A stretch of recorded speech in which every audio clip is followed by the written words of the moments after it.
boa tarde, boa noite, boa madrugada, concurseiro, você que está aí se preparando para o concurso da DEPEN, tá?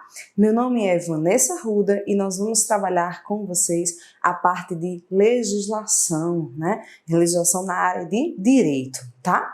Bem, e a nossa primeira legislação a ser trabalhada, a que a gente inicia a partir de agora, né, e que de certa forma vai dar base para muitas outras legislações que a gente vai trabalhar, tá?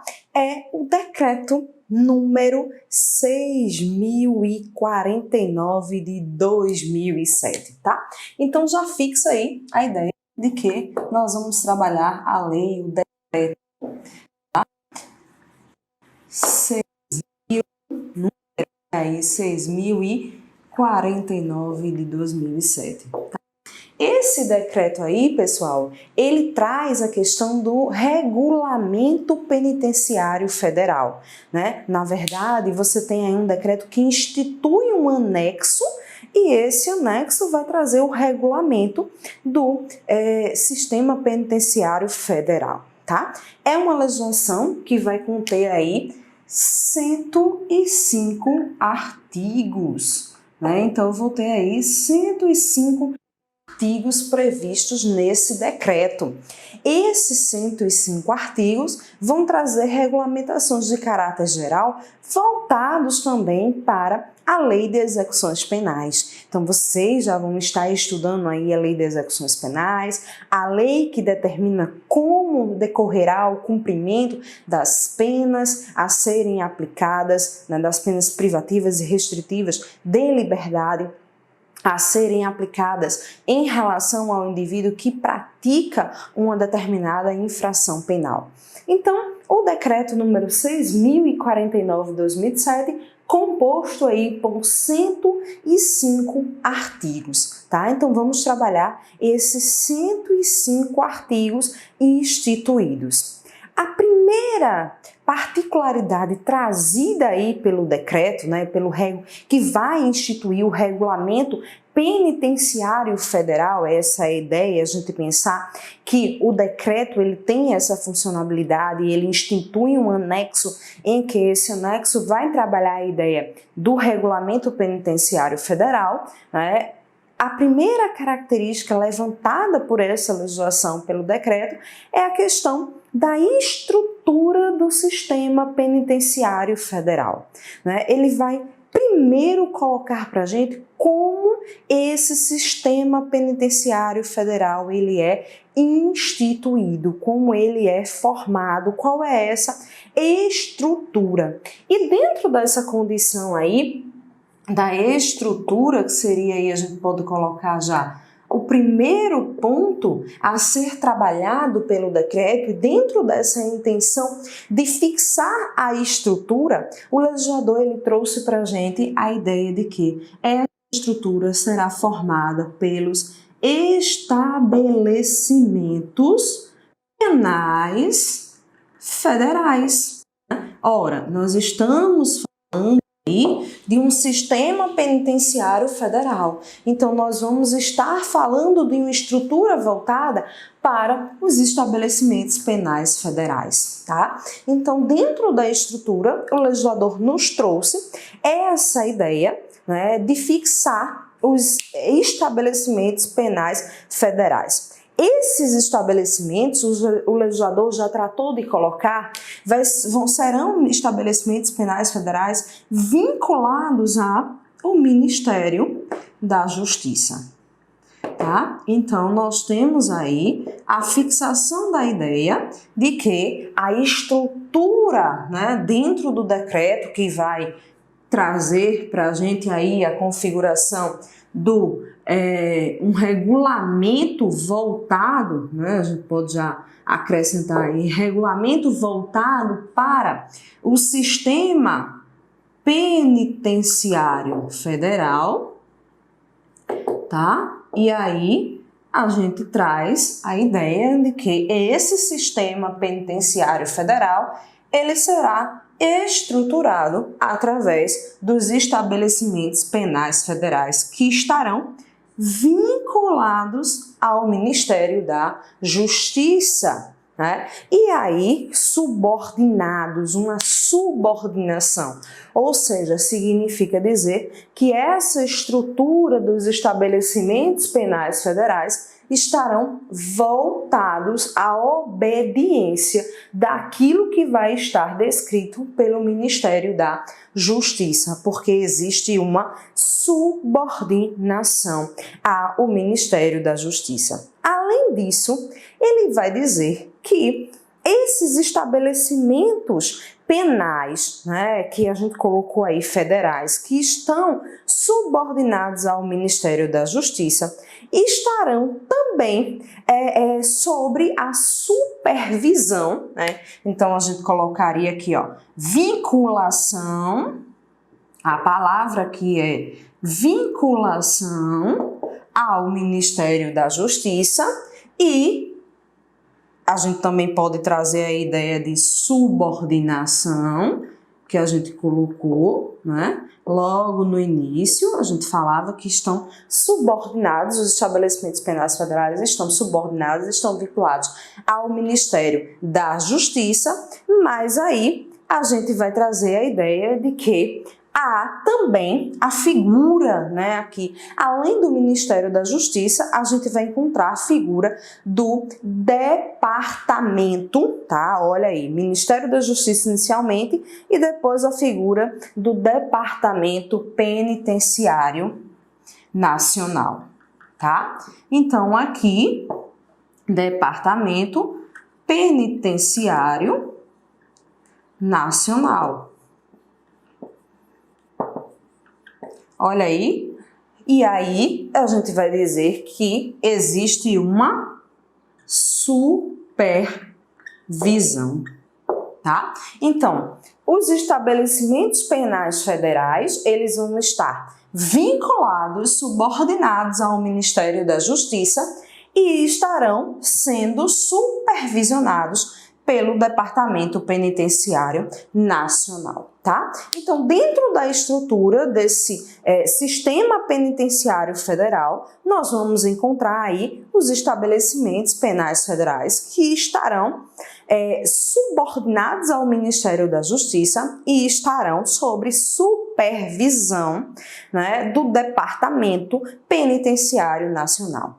O Departamento Penitenciário Nacional, além da supervisão, ele vai coordenar, ele vai administrar esses estabelecimentos penais, tá? Então, a gente pode acrescentar aqui, como a gente fez aqui em cima, a gente colocou vinculação, a gente colocou subordinação, então a gente pode colocar supervisão, a gente pode colocar administração, a gente pode colocar coordenação, tá? Como sendo aí responsabilidade desse Departamento Penitenciário Nacional em relação aos estabelecimentos penais federais, dentro da estrutura do Regulamento Penitenciário Federal, tá?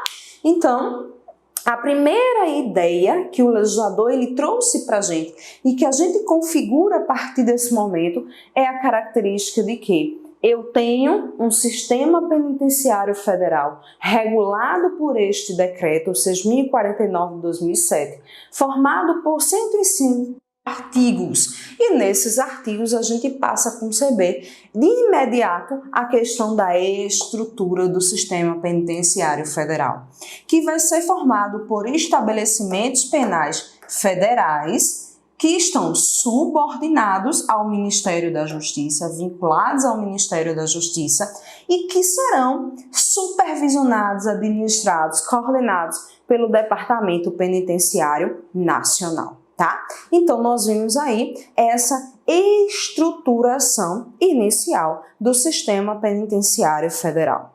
E aí, o legislador ele vai dizer quais são as funções dos estabelecimentos penais federais, né?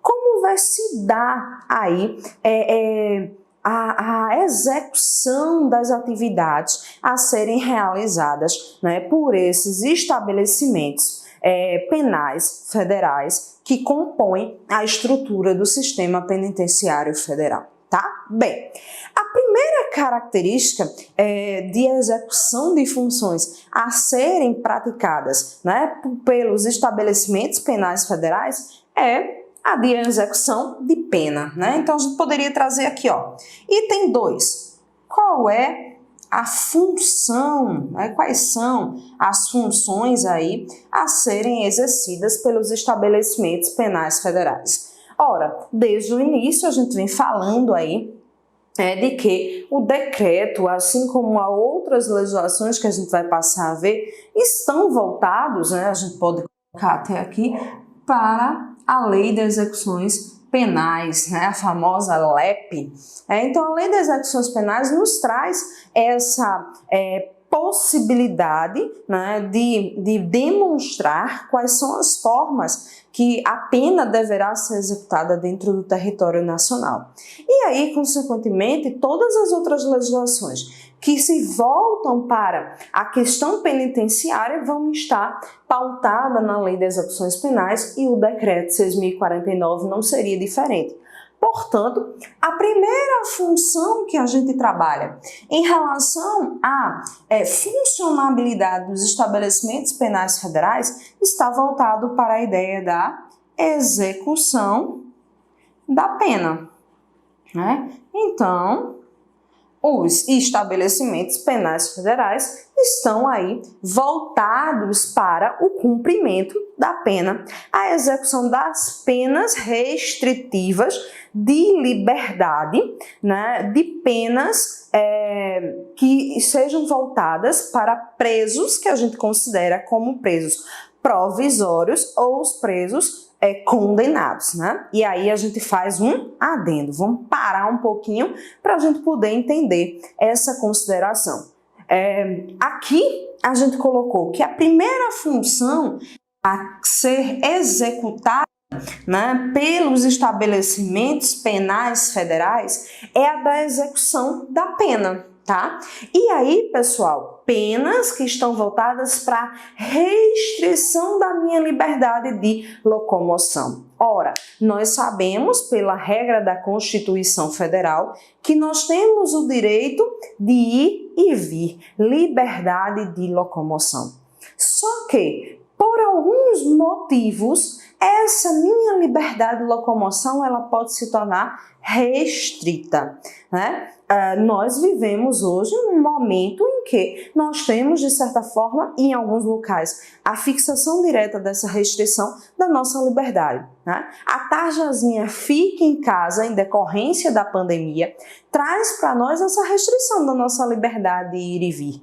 E em algumas situações em que a quarentena ela se fixou da forma mais grave possível, que o brasileiro tem essa mania de trazer as palavras aí americanas, americanizar aí, né, as nossas concepções, o famoso aí lockdown, não é? Então o lockdown traz a ideia de uma restrição. Eu só posso sair da minha residência se eu tiver uma justificativa plausível para que meu deslocamento aconteça, ou então que eu detenha uma autorização para que esse deslocamento aconteça. E isso aí me traz uma restrição. Mas, de certa forma, é uma restrição branda, né? Diferentemente da restrição de liberdade voltada como aplicabilidade de uma pena, porque aí você cometeu um ato delituoso, você atentou contra um direito fundamental, um direito subjetivo do outro indivíduo, né? E aí, consequentemente, esse fato cometido por você, esse fato criminoso, esse ato criminoso praticado por você, te deu aí a restrição da tua liberdade de locomoção. Então, o teu direito de ir e vir fica restrito pelo Estado, de forma a fazer com que você cumpra uma punição pelo ato que você praticou. E aí, o legislador ele traz uma ressalva dentro dessa consideração do decreto, porque ele vai dizer: a execução da pena em estabelecimentos penais federais será função a ser exercida observando tanto os presos provisórios como aqueles presos já devidamente condenados, né? Quando a gente vai estudar o direito penal, quando a gente estuda a própria lei de execuções penais, a gente vê que existe, e no próprio estudo do processo penal, né, existe todo um trâmite processual para que o indivíduo ele possa, de fato, ter a sua sentença de culpabilidade. E aí é decorrência de sua condenação, com o cumprimento efetivo da pena. Mas em alguns casos, o que acontece? O indivíduo ele acaba recebendo uma responsabilização pelo cometimento de um ato delituoso, mas a verdade é que ele ainda não tem uma condenação em definitivo. Então a gente tem dentro da estrutura de direito o que a gente concebe por presos que são presos provisórios e presos condenados, né? Então a gente diz assim, ó, o preso provisório é aquele preso ainda que não recai sobre ele uma sentença com trânsito em julgado.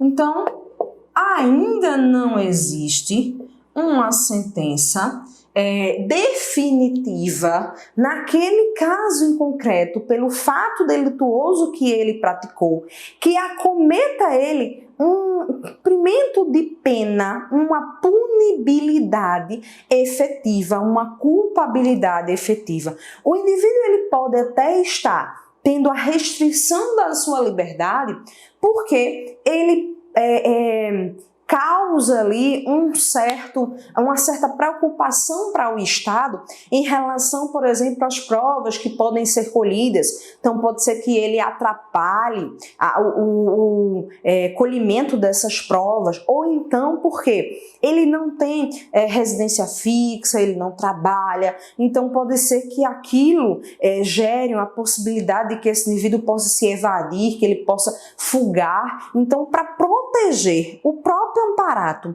judicial de investigação para chegar à culpabilidade ou não daquele indivíduo, faz com que esse indivíduo ele fique preso, né? São aquelas prisões que a gente escuta muito falar e que vocês devem estar estudando, a prisão preventiva, a prisão temporária. Então você traz aí essa consideração de que um indivíduo ele é um preso provisório. A gente pode até utilizar a palavra aí, que é uma prisão cautelar, né? É uma prisão protetiva em relação à própria estrutura do Estado no caráter investigativo. Então, por cautela, detém esse indivíduo e ele vai ficar ali preso provisoriamente e esperando justamente que se tenha, né? Então, ele não tem uma sentença com trânsito julgado. Então, ele vai ficar esperando a existência dessa sentença com trânsito julgado.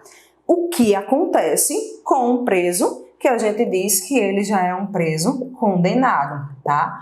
É um preso em definitivo, porque para ele já existe a sentença com trânsito em julgado. Já recai sobre ele uma condenação, com a impossibilidade, muitas vezes, de recurso, né? Que é a fixação do trânsito em julgado. É claro que existe, dentro do trânsito julgado ainda, a possibilidade de impetração de uma ação rescisória, né? Mas, de regra, o trânsito julgado me traz a ideia de não haver mais possibilidade de alteração daquela decisão que foi tomada. Então, esse preso, ele vai considerar ser um preso ali definitivo, um preso condenado com sentença judicial em trânsito julgado. Inclusive, pessoal, para exemplificar essa diferenciação quanto ao cumprimento e execução da pena, né, para o preso provisório e para o preso definitivo, a gente consegue visualizar muito essa ideia quando a gente trabalha aquela consideração, por exemplo, do caráter eleitoral. Aí você diz, professora, por que eu vejo entrar nos presídios, em época de eleição, urnas eletrônicas? Por quê? É cabível aos presos, né, que a gente traz aqui, provisórios, a possibilidade de que eles possam votar, diferentemente dos presos em definitivo, porque esses presos em definitivo terão a suspensão de seus direitos eleitorais. Mas os provisórios, como ainda não existe uma sentença com trânsito julgado, aquela prisão é meramente preventiva, temporária, dentro de um caráter cautelar, esse indivíduo continua a exercer os seus direitos, só vai estar com a restrição da sua liberdade de locomoção.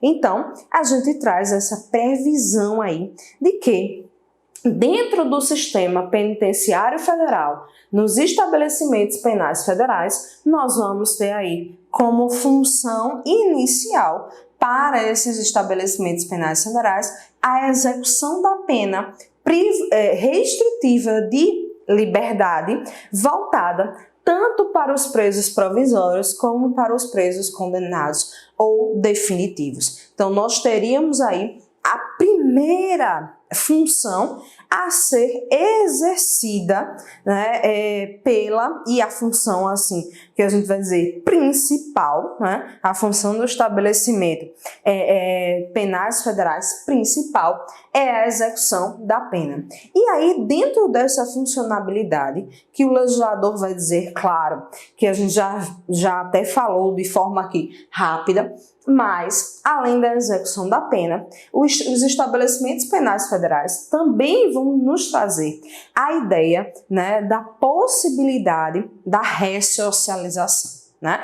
Então, a segunda função aí, né, que os estabelecimentos penais federais teriam, né, dentro da característica da função a serem exercida por eles, além da execução da pena, o caráter da ressocialização. Então, mais na frente a gente vai falar aí da questão aí dos direitos que devem ser preservados aos presos dentro dos estabelecimentos prisionais, e a gente vai ver de forma mais expansiva essa questão da ressocialização. Mas é a ideia de que o estabelecimento penal ele deve preparar o indivíduo para retirar o seu estigma, voltado para a característica que o levou à prática daquele delito e para que ele volte restaurado e aprenda dentro do estabelecimento que não deverá mais praticar aquele determinado ato e possa conviver em sociedade, que seria o caráter da ressocialização e da educação do preso, que mais na frente a gente vai ver de forma clara, tá?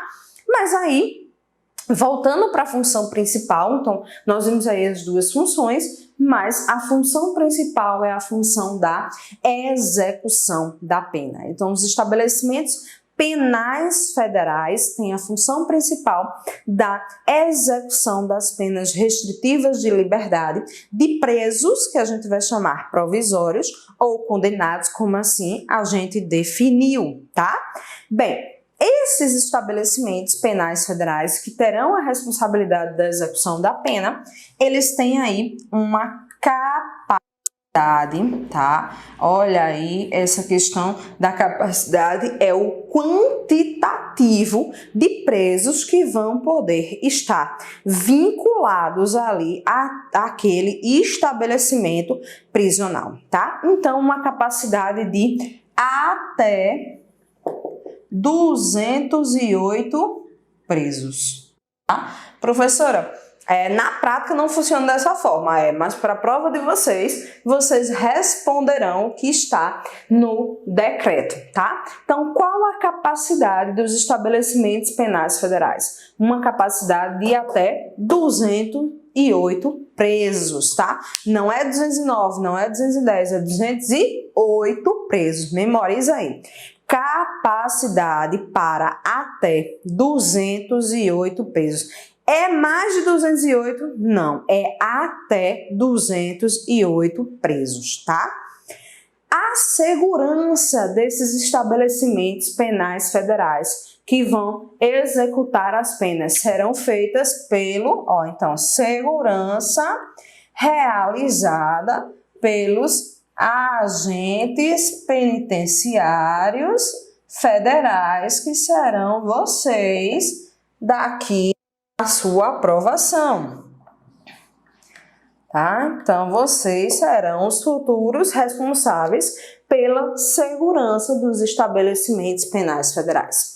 Então, a segurança será realizada pelos agentes, né, penais federais, agentes penitenciários federais, tá? Então, os agentes penitenciários federais realizarão a segurança desses estabelecimentos penais federais. Bem, então nós vimos até aí essa questão da execução dos estabelecimentos penais federais, que tem a função da execução da pena, capacidade de até 208 presos, tá? E aí, segurança feita pelos agentes penitenciários federais. E, por fim, o legislador vai dizer que deverá acontecer dentro desses estabelecimentos penais federais acomodações individuais, tá? Então, para a execução da pena no estabelecimento penal federal, as acomodações deverão ser acomodações individuais, celas individuais, tá? Então, para cada cela, eu tenho um único preso ali vinculado para o cumprimento da sua pena restritiva de liberdade, ok? Então, nós temos aí 3 características voltadas para a execução da pena dentro dos estabelecimentos penais federais. Capacidade de até 208 presos. Gravei isso aí na minha cabeça, não vou esquecer mais. Capacidade dos estabelecimentos penais federais, 208 presos, tá? Segurança realizada por quem? Por vocês, futuros agentes penitenciários federais, tá? Então, a segurança realizada pelos agentes penais federais. E acomodações em celas individuais, tá? Obrigatoriamente, acomodações em celas individuais, tá? Então, para fechar aí a nossa missão, o nosso conteúdo, o que é que a gente entendeu até agora?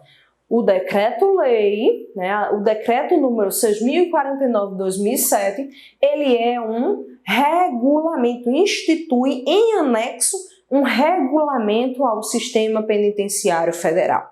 Composto por 105 artigos, vai trazer quais são as regras voltadas para o sistema penitenciário federal. Qual é a estrutura desse sistema penitenciário federais? E estabelecimentos penais federais que estarão vinculados, subordinados ao Ministério da Justiça, estarão supervisionados, administrados, coordenados pelo Departamento Penitenciário Nacional. Qual a função desses estabelecimentos penais federais? 2. Execução de pena e ressocialização, tá?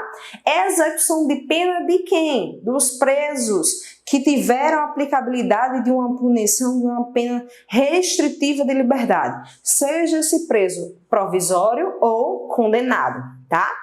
E dentro da execução da pena, 3 características vai nortear a execução dessa pena. Os estabelecimentos penais federais só poderão ter capacidade de até 208 presos e a segurança será feita pelos agentes penitenciários federais e as celas serão acomodações individuais, tá? Então, fechamos aí essa nossa primeira missão com toda essa composição estrutural e funcional, né, do sistema penitenciário federal voltado para os estabelecimentos penais federais. Na nossa próxima missão, daremos continuidade ao decreto. Espero vocês lá!